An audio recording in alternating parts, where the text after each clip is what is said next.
When I looked down, it was a big snake that I was standing on. And all I remember is that head was coming up. And the last thing I remember, and I was hightailing it home. There was a fence. I don't know if I ran right through, but I was hightailing it home. And I ran inside. And my mom didn't say, "What in the world do you want here?" And I also didn't go to my neighbor's house because I didn't live there. I went where I belonged. And that's exactly when we see that sin, we hightail it home. We don't look and say, "I can handle this." We don't go to the neighbor's house.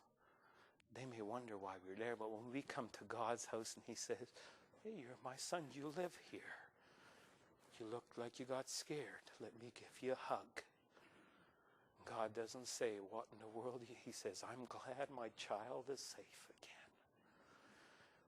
We hightail it home and he is ready, sitting there in heaven saying, "Just come on home." Don't play with sin. And if you get bit, or if you see it, just run home. God be glad that you're there. That's why he saved you from hell, so you could be there. He's always ready to pardon. Say you have something in your life tonight and you don't know how to deal with it. Run to God. When Adam and Eve sinned, who ran? It wasn't God. As a matter of fact, God was out looking for him. God was never intimidated by sin. Never was God. One time sin never even slowed God down a bit.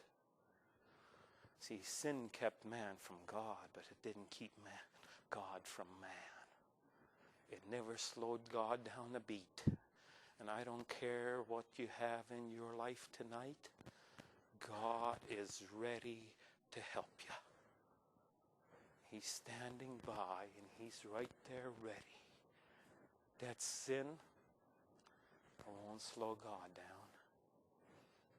That sin, he won't even look at it. He'll just come and take his child.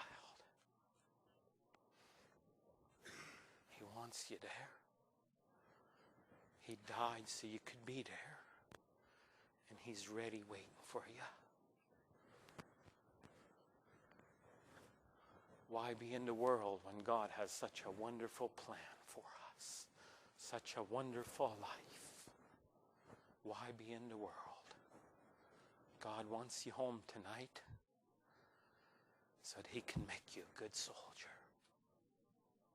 So he can take you to the battlefield and say, "Let's get ourselves some more." He says, "There's a world of them out there. Let's get ourselves some more." God is always ready. As a matter of fact, he says that he sat down before the foundation of the world and he wrote out a plan that would work. So when sin came, he'd be ready. When discouragement came, he'd be ready. When the devil came, he'd be ready. He got himself ready. He says before he ever built the world, he got himself ready. Before you ever do something for God, God wants you to get ready.